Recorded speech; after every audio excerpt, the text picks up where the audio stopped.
Good evening, everybody. Welcome into the Nittany Lion Sports Report. It is live every week here on Bob Long Sports. Alongside me is Tyler Gehlhaus, as always. Tyler, we take a return to the booth here after a break last week. And, we probably needed that time a little bit. A lot of time to collect our thoughts. Very difficult loss for Penn State against Iowa. There has been additional context placed to that Iowa team in the last week, as they get throttled by Purdue in a game that they won 24-7. It could have been worse. Could have been 44-7. Yeah.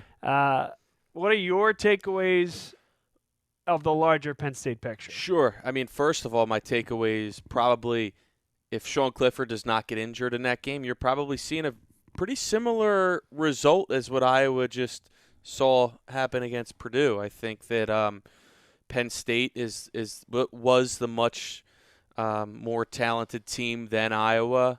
I think Penn State was even making mistakes with Sean Clifford in the game before he got injured. And I think that's what's frustrating, because Penn State, the offense started to click, and then he goes out with an injury, doesn't return. A couple other guys, injuries, some did return. P.J. Mustipher out for the year. But it was a tough loss no matter how you shake it, because you just had the sense, and everybody kept saying it after Iowa won, is Iowa's not that good. And then we saw what happened this week, and we're like, yeah, they really aren't that good. But needless to say, I was very excited to see Iowa lose this week. Not that that's why we're here to talk about, but moving ahead, Penn State has their own worries and hurdles to overcome, and it starts this week playing Illinois without your starting quarterback, presumably, and the situation you're in with your backups. And before you know it, you're going to be heading to the horseshoe, and your November slate isn't much easier. You still have 3 top 10 teams left on your schedule in the back end here. So hopefully Sean Clifford gets healthy, because with Sean Clifford, let's face it, I think they'll have a chance. Without Sean Clifford, not much chance. I still am not quite sure how good Michigan or Michigan State are at this juncture. Yeah, I don't know if anybody really does. I would tend to think that Michigan is a better team overall. They play each other in 2 weeks when Penn State plays Ohio State. I do think that Ohio State is still the team to beat. I think that they are starting to hit their stride, which I don't think is a good sign for Penn State. But again, the key for Penn State is hopefully getting Sean Clifford back for that game.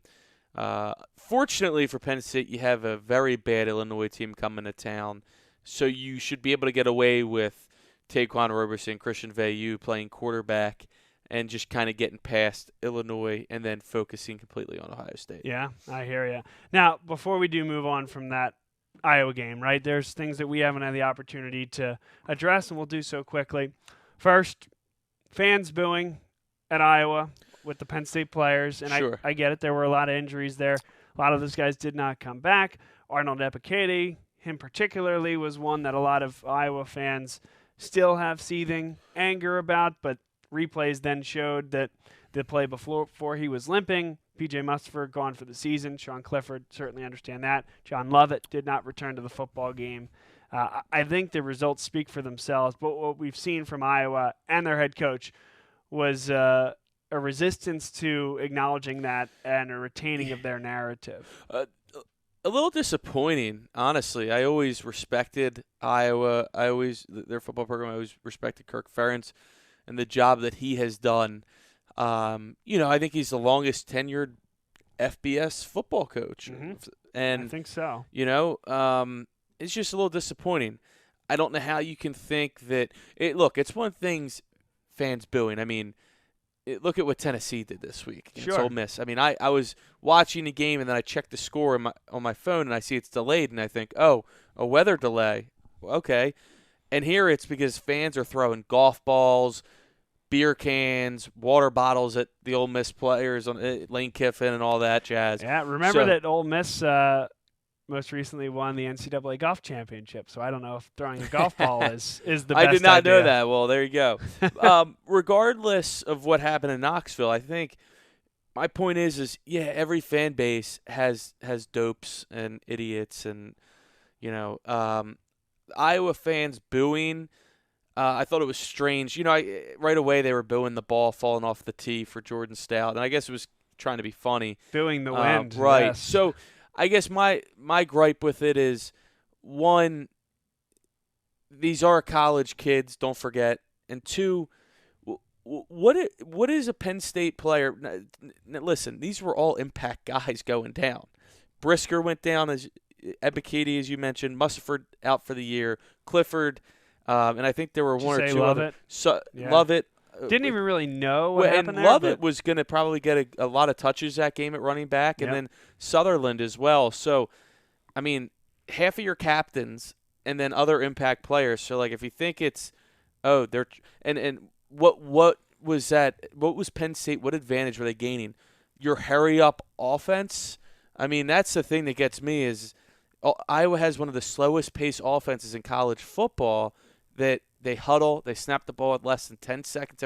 There was no rhythm with their offense either. So, well, the Ebiketie one on the play before, they had snapped it with 4 seconds left on the play clock. Yeah, 4. So I don't understand. There was no advantage that Penn State would be gaining, one, by having players go down, and two, having them be their best players. Yeah. and team leaders, captains. And I guess the fans booing, that is one thing, but I saw a video of their special teams coach on the sideline, which I'm sure you saw it surface around the internet, literally walking up to the ref and flailing his hands back and falling on the ground like he's faking an injury.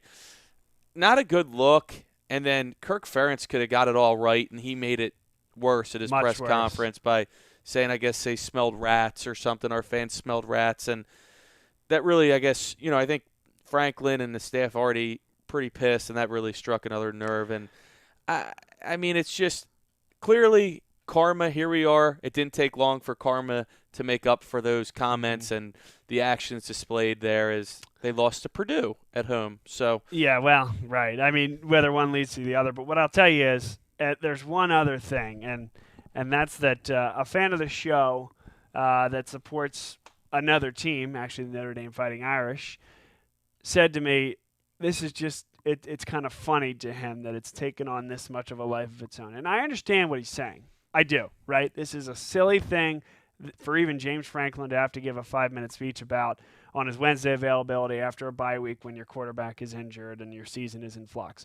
So I get all that. However, that is a direct indictment on the program, and so wildly out of context and irrational that I think James Franklin had every right, and if I was in Franklin's situation, I would have done the exact same thing that he did, and to the point where you have an ACC coach in Pat Narduzzi, a rival of Penn State, being asked about it, a guy that can't stand James Franklin, at least professionally, and he agrees with him. And I think most rationally minded people do agree with James Franklin in Penn State, and I think it's every right for James Franklin to go out there and make that statement, odd as it may seem. Well, I mean, he's got to protect his players and his program at the end of the day.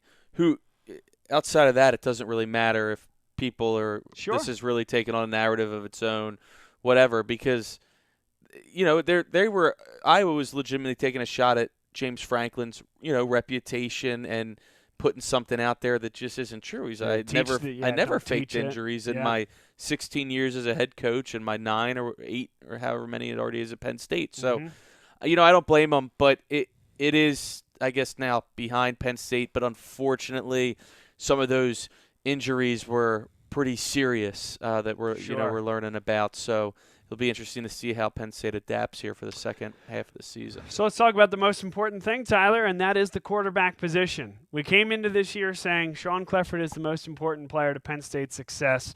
It was said in a different vein that we're talking about now, right? He went from a liability, and why did they not replace him in the transfer portal, to he is the key to the team's success. He's played so well.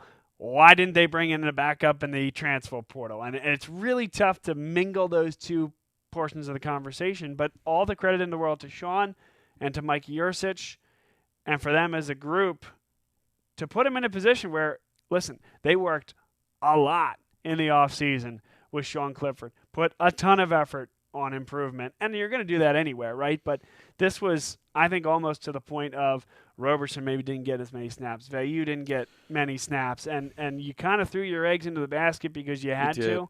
And Clifford is a guy who delivered on that promise. TBD as to what happens next. But what we can say is Penn State has one loss on the board because Sean Clifford went out of the game. And now they need to figure out what's next. We're going to talk about it with our guest picker. His name is Tanner Fitzgerald. He's the ownership group. He's within the ownership group at Froggy's Bar, a Penn State bar in Pittsburgh.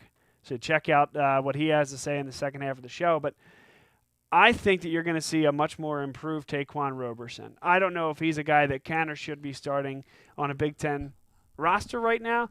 But what we saw last week, I wouldn't expect it to be that bad, right? You got 2 weeks to practice. He wasn't getting the attention that Clifford was. Again, it was kind of eggs in a basket type of thing. And I think you're going to see a more improved Roberson, a guy who might win the game. And as we'll tease here, he's splitting reps evenly with Christian Veilleux, first-year true freshman quarterback, just like Jesse Lucchetta and some of the guys from the northern border here in Canada. And we'll see what comes of that. There really isn't much more to say other than it can't be as bad as it was against Iowa. He's got 2 weeks to prepare. And so I don't want folks to expect, 80 yards worth of false start penalties this week. Well, it should be better than what we saw at Iowa. I mean, that's a really tough situation to go into. Not to mention your back was up against like the goal line every time almost. I mean, Iowa's punter did a tremendous job of pinning the Penn State offense, and the false starts. They just couldn't find a rhythm. A lot of that, yes, is on Penn State, Taquan Roberson, but a lot of that was also an incredibly difficult situation and task at hand. On the other hand, you're coming home. You play probably the worst team in the Big Ten. You have a bye week. Sounds like there's every reason that there should be improvement with Taquan Roberson. And again, hopefully it's a 1 week thing and Sean Clifford's able to come back for Ohio State because that's the only chance Penn State moving forward would have to beat Ohio State at their place. Even at home, you need Sean Clifford. And it is funny, we say it. He was the key. The team goes as Sean Clifford goes, and we kind of thought if he could, not turn the ball over and play well, they'd be okay. And he was doing that, and then he got hurt. So hopefully he is back out there sooner rather than later. Yeah. I mean, it really comes down to that, right?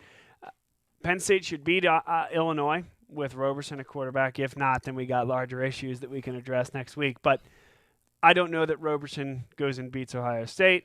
I don't know that he beats Michigan. I don't know that he even beats Michigan State. And I think that team is a top 10 team. I have a lot of questions there.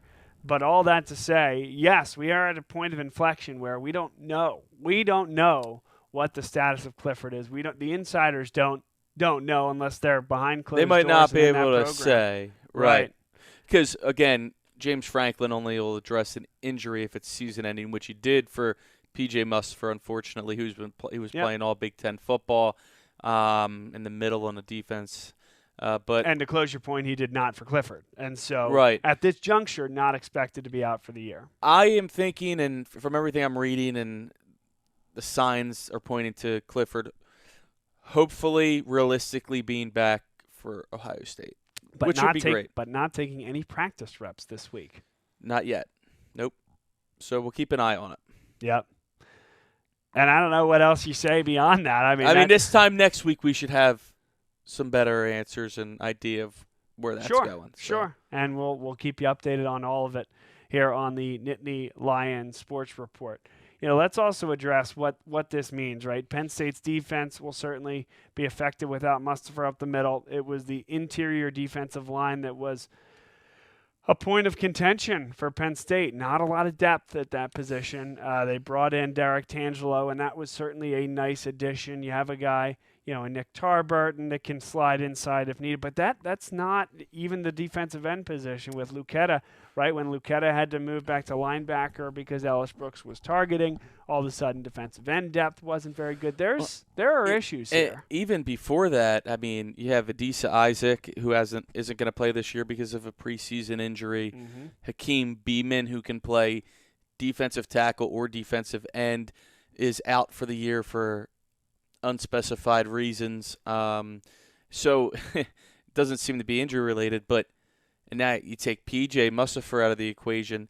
I mean, that's really 3 starters for you because you consider Beeman a starter because of the amount of reps he's playing starter reps. And, the defensive line has actually been a pleasant surprise this year. And credit to John Scott Jr.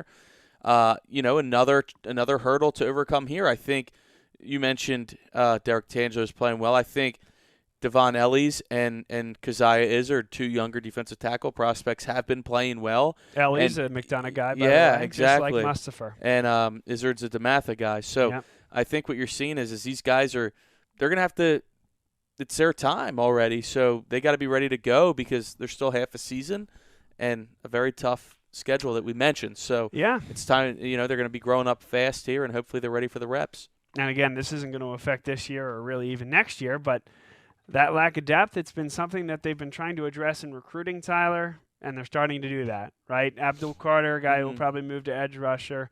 Keon Wiley from Imhotep, edge rusher. And then Denai Dennis Sutton. And a lot of this stuff was stuff that's really out of their control with injuries. But, again, you mentioned the portal. Thank God they got Tangelo out of the portal. And also, and Evacade. And exactly. And you think about the defense line without those 2 right now. Wow. And if they didn't figure out to put Lucetta on the D-line. And in a way, exactly. In a way, I think it's a good thing. Not a good thing about the injuries, but silver lining is, look, you got to keep exploring the portal now every offseason because look how fast your group or position group can change with injuries. Sure. So make sure that you have the depth needed. And we're already seeing it a little bit at quarterback. So Indeed.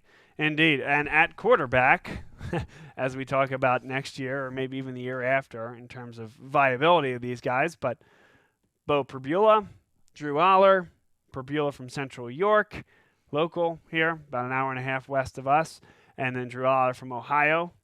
There's 4 quarterbacks in Ohio at Ohio State that have freshman eligibility, either redshirt or true. And Yursich had a part in recruiting all of them, and now he's the offensive coordinator. Only one guy can be the guy. It looks like that's C.J. Stroud. Again, one of those guys happens to have Philadelphia ties. I got nothing here, Tyler, but I just wonder, there's got to be some movement there somewhere. There's going to be the Penn State quarterback room automatically will look so much different next year because you're bringing in 2 guys, Aller and Perbula. You're going to have Veilleux there, most likely again to compete. Then you throw in the 2 that are there right now that might not be there are Clifford and Roberson. And this isn't, I'm not trying to take a shot at Roberson or anything like that, but if you're already in a competition for second string like this week with Veilleux, a true freshman, right, who didn't even play his senior year, I mean, you got to be the writing, I don't want to say is on the wall, but it's definitely and then you got 2 high-end recruits coming in behind him to push him. It might be time. There's going to be some difficult decisions to make. Well, and you remember when he first came in, he came in with a guy named Michael Johnson Jr. And he lasted about a year, if that, right?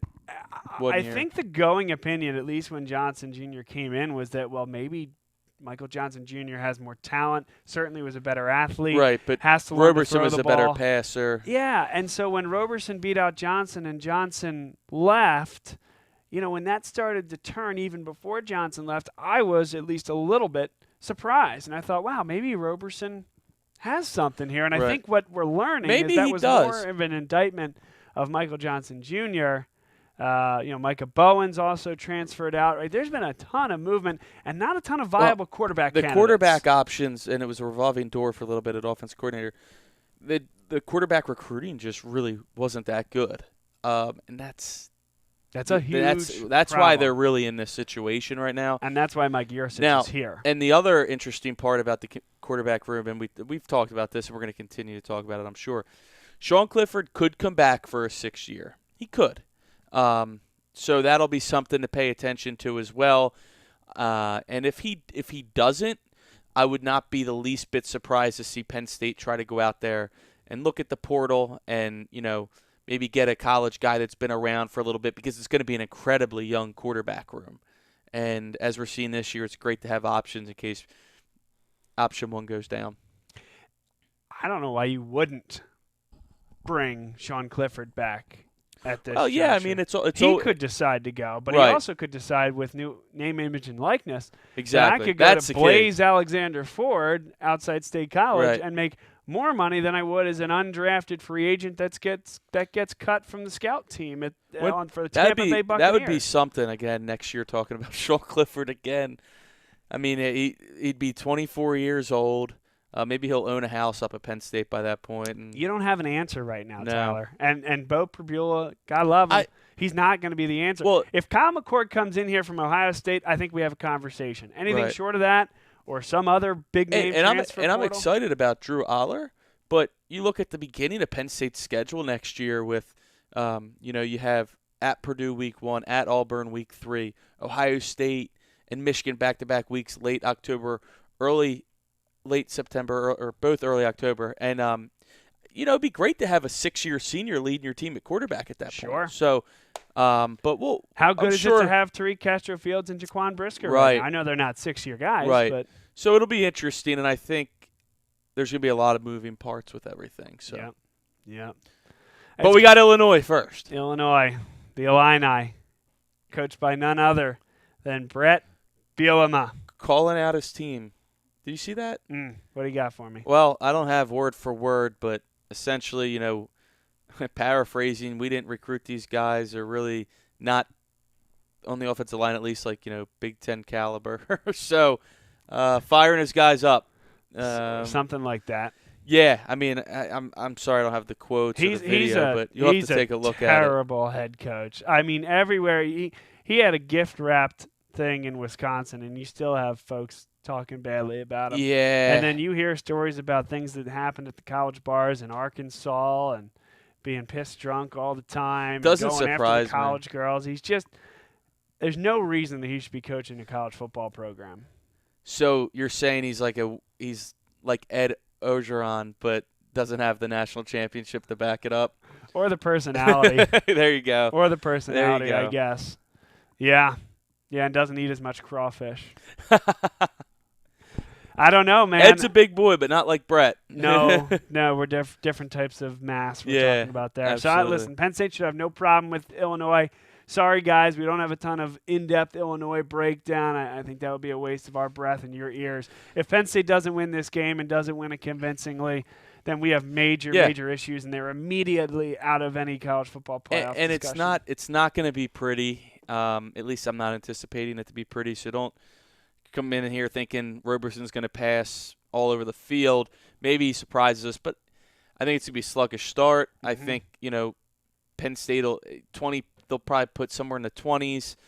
They won't give up many points, and get out of the game without any ejections or injuries for next week. So what we should do, and this is kind of coming to me in live time, but Tyler, we have some fun text chains during these football games when we're watching Penn State, and the travesty of it is we haven't watched all that many games together in person. We've probably been to more games in person together at Beaver Stadium than we have at either folks, Right.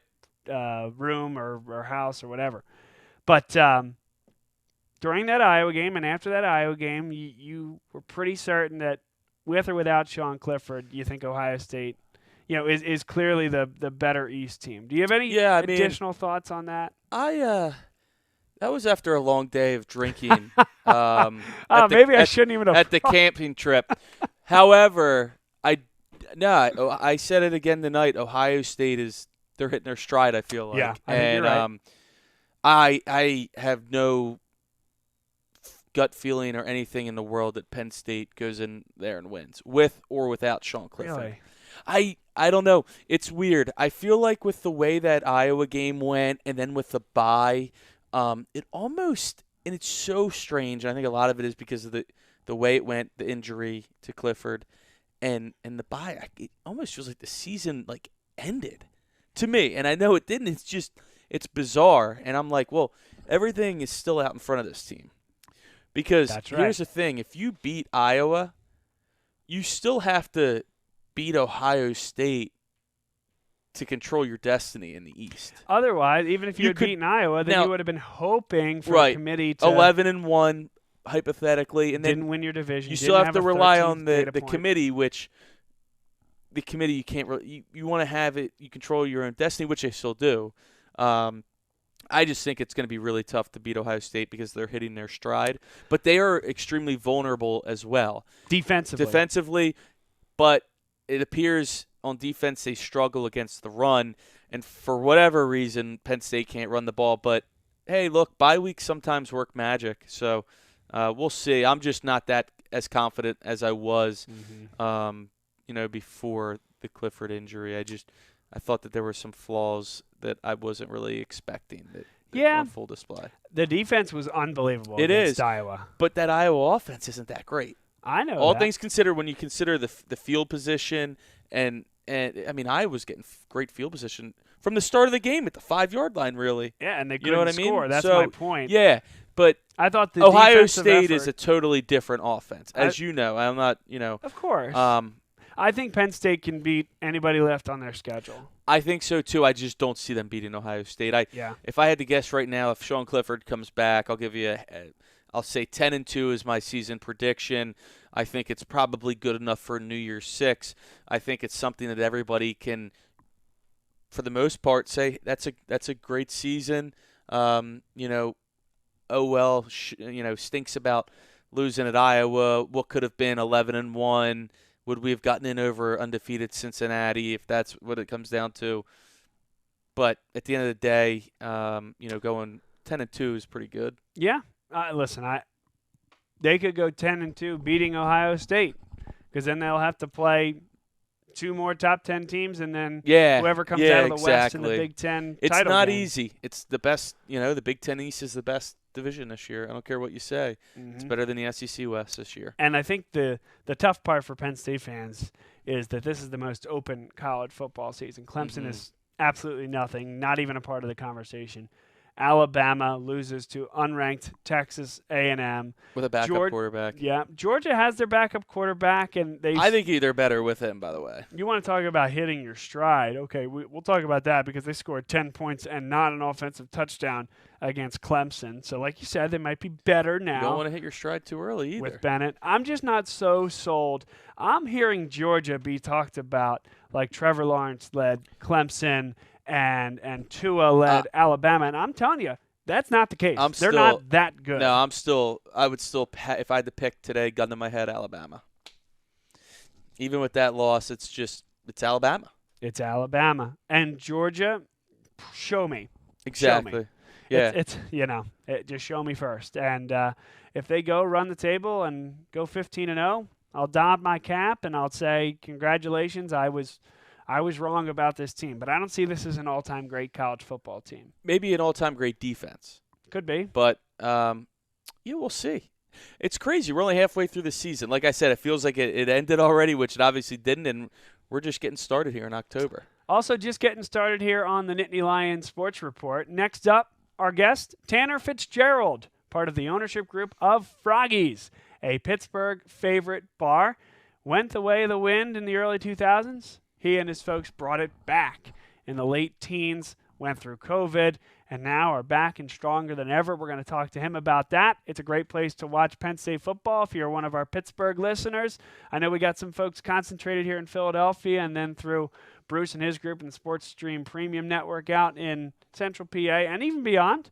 But I know we got a great contingent out in Pittsburgh as well. So for those folks, go check out Froggy's. You're going to hear from the man himself, Tanner Fitzgerald. Next here, our celebrity guest picker on the Nittany Lion Sports Report on Bob Long Sports. Dunphy Ford is Mayfair's neighborhood Ford store. Nobody knows your neighborhood like Dunphy Ford. Nearly 40 years. Right here on Frankfurt Avenue. Generation after generation. Our neighbors continue to be our customers. We have access to the cars and trucks you want with financing you need. Dunphy Ford is Northeast Philly's first choice for America's #1 brand. 7700 Frankfurt Avenue in Mayfair. Online at www.dunphyford.com. Come experience the Dunphy difference. You'll be glad you did. Welcome back, folks, to the Nittany Lion Sports Report. Bob Long, Tyler Gehlhaus. Enjoyed that first part of the show. as we get ready for another game. Penn State taking on Illinois after a tough bye and a tough game prior to that. But to lighten our spirits here, we got Tanner Fitzgerald on the line.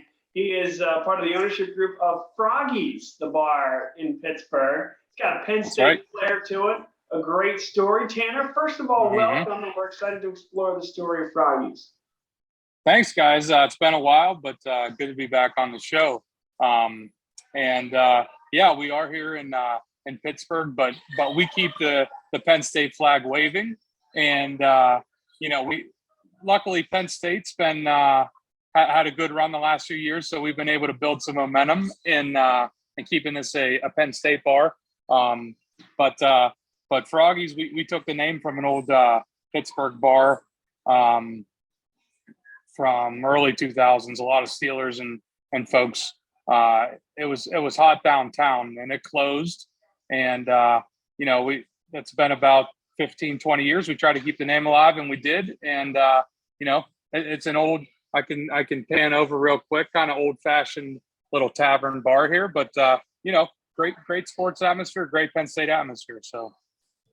That's great. Well, appreciate the intel on the history of Froggy's. Now, we knew each other from Pittsburgh, and prior to that, Penn State, but really got to know each other well in Pittsburgh. You were a finance guy at the time, and that career has gone by in many ways as you have started to give back to the community here a little bit and open up a local bar. What led to that decision?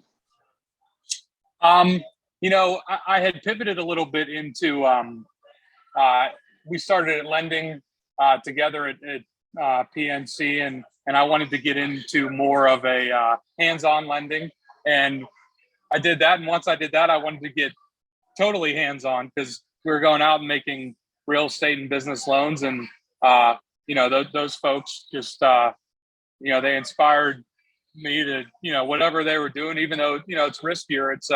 It's really cool that they're out trying to, make something of, this great city and a lot of groundswell of young folks in the city who are out and looking to do cool stuff.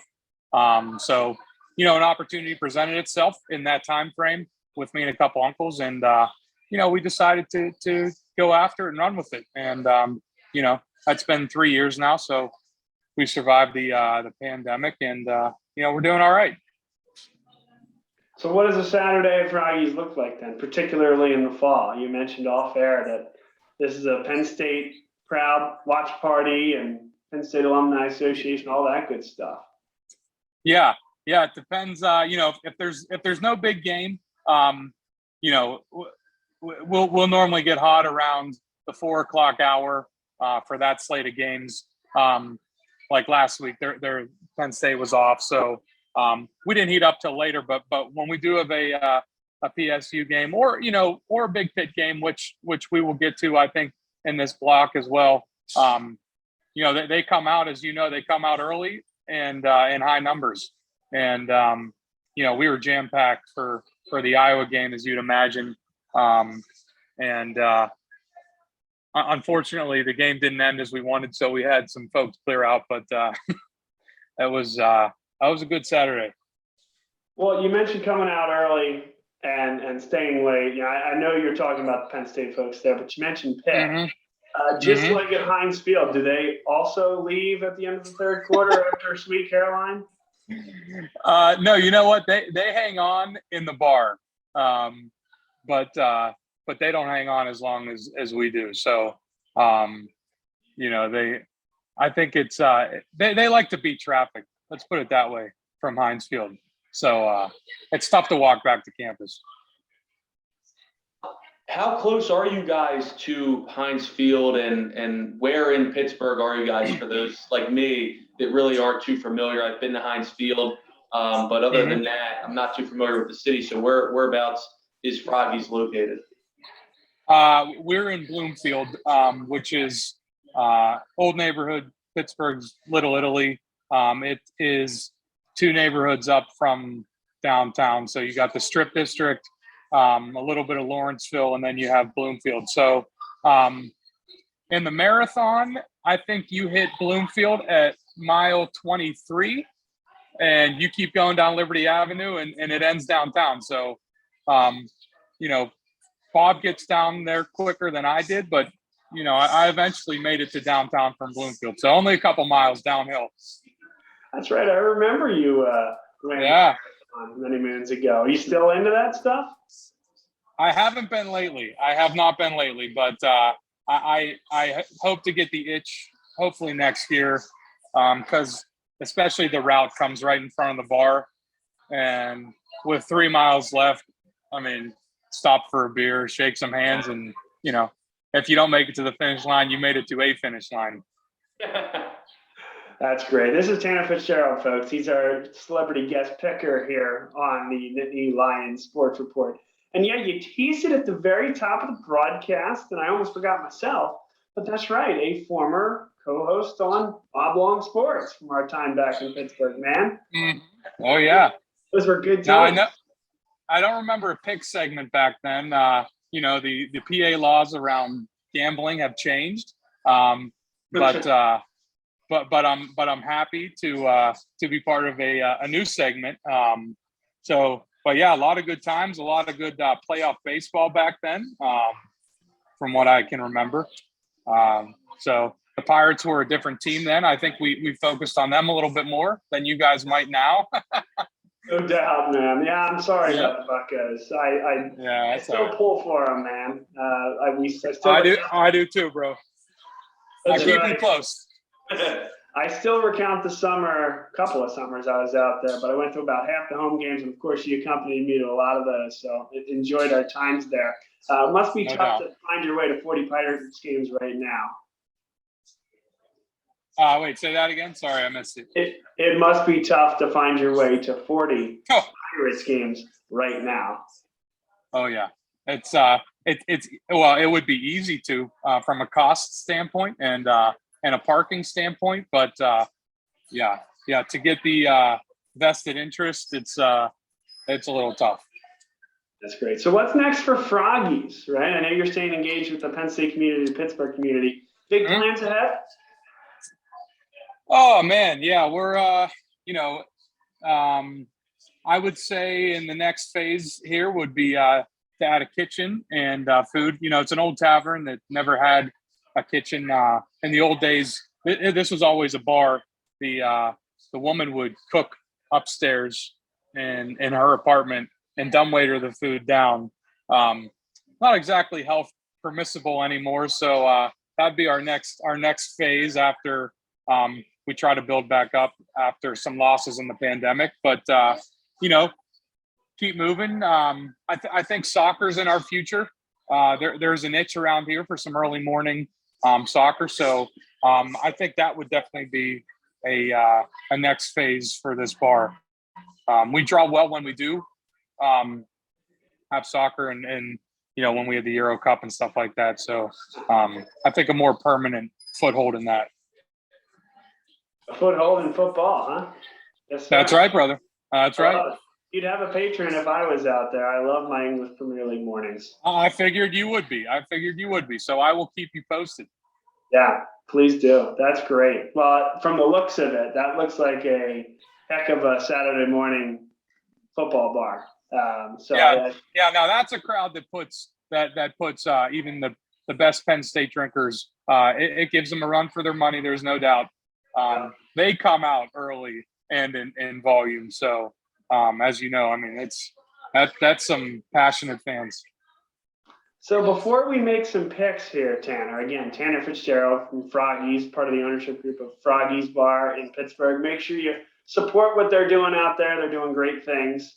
But before we do get to our picks, let's hear it from a Penn Stater himself. I mean, no idea about the health of Sean Clifford.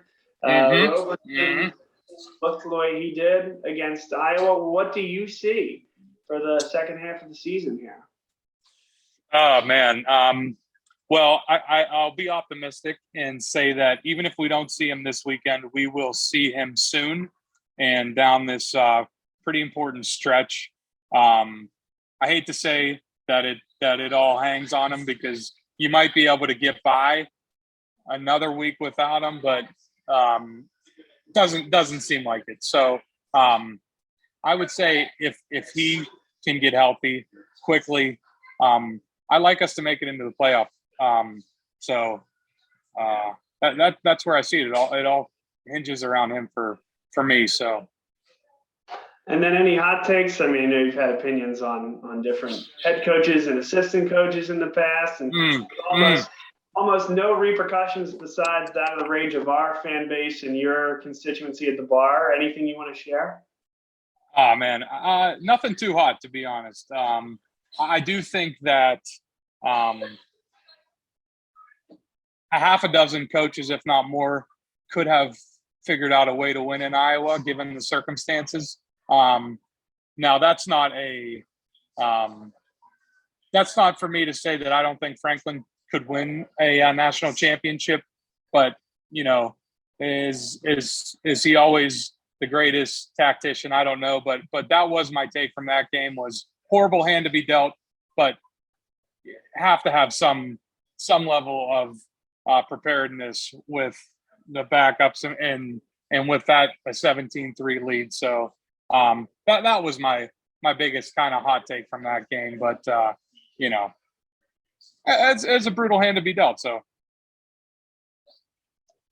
we'll see what happens next. And with that said, Tyler, why don't you give us our picks? We'll start with you, Tanner, our guest. I'll make a pick second, Tyler third. We have a season-long race going amongst Tyler and me. It's not pretty. Not pretty right now. but then you also have a competition against every other guest picker, and I like it. 5-1 has the lead. Okay, I like it.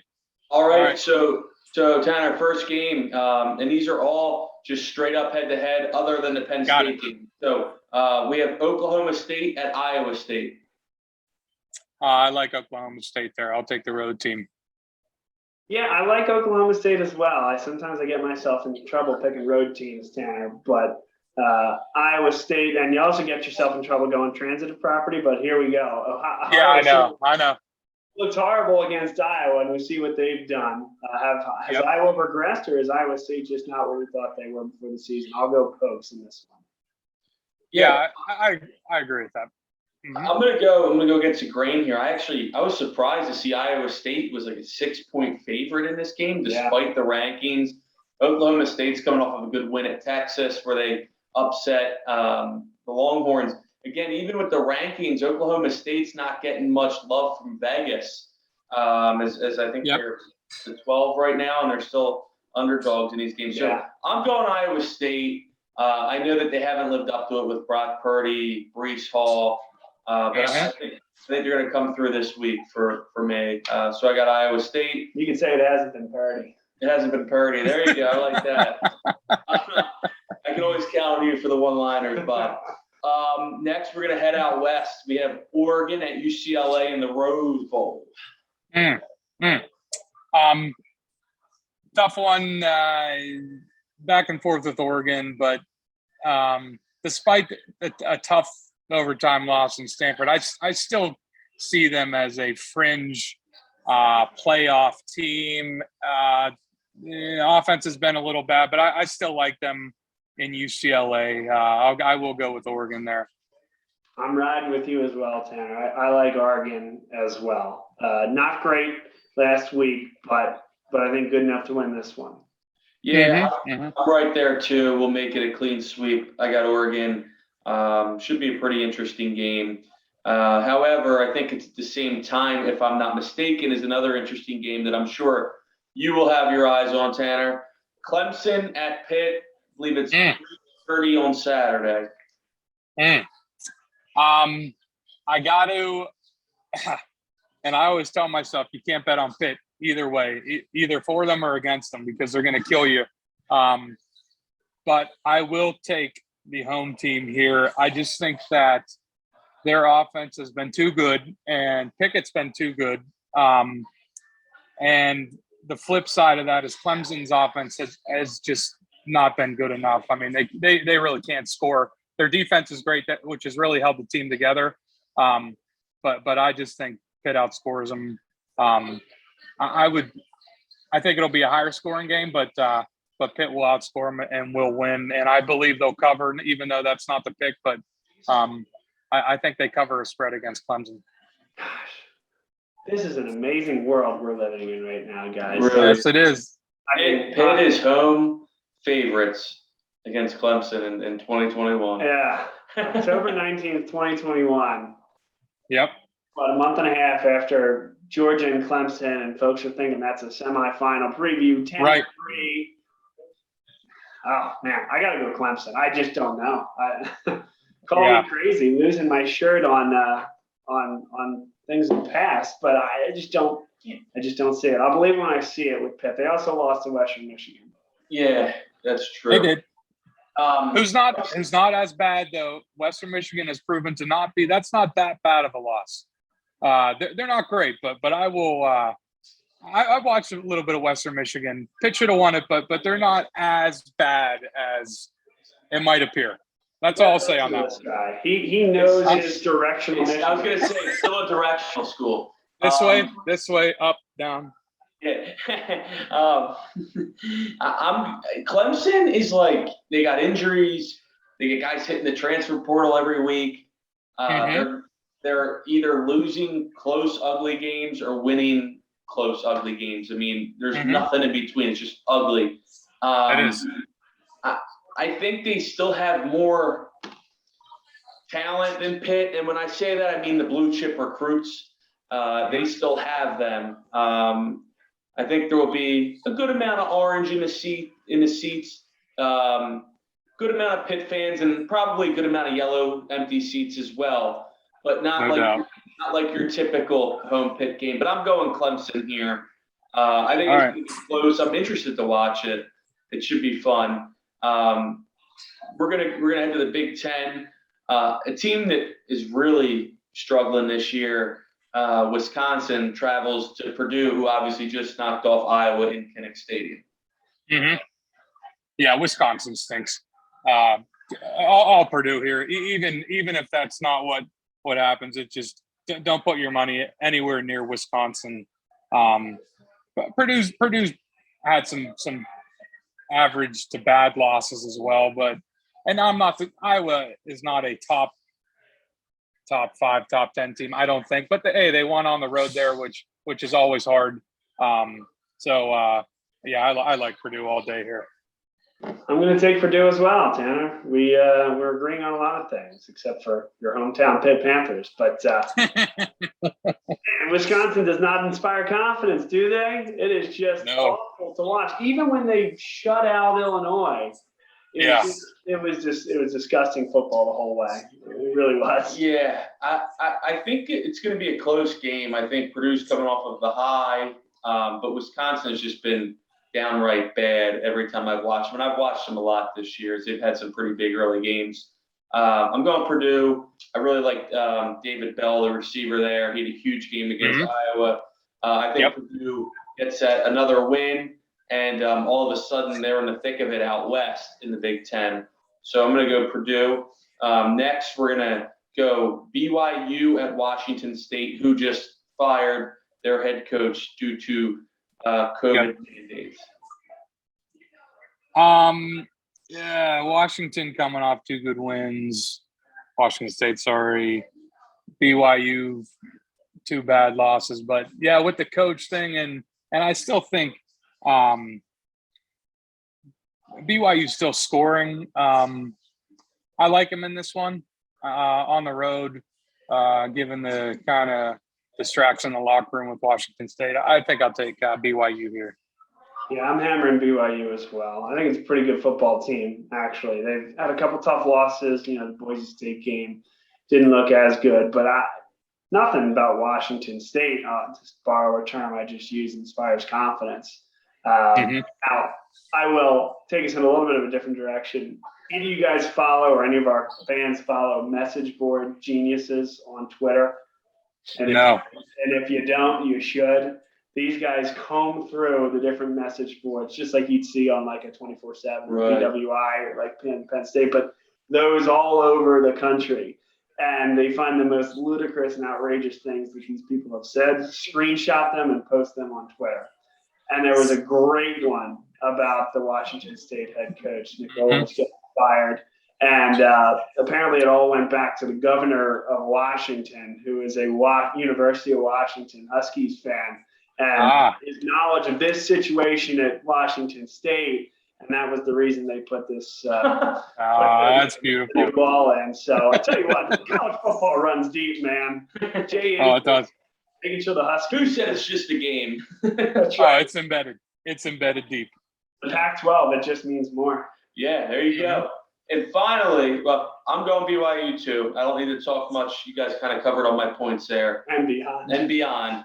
But Penn State, minus 23 the last I checked against Illinois, who was just bad. But obviously, factor the quarterback situation in, other Penn State injuries, and give us a score, and then that'll determine if Penn State covers or not. Man. All right, I'm gonna assume that Clifford doesn't play in this game because it might be silly to play him anyway. And having said that, I still think they cover with even if they run a Wildcat offense. I think they even with the injuries, they out-athlete them offense, defense, special teams, and final score 33-7.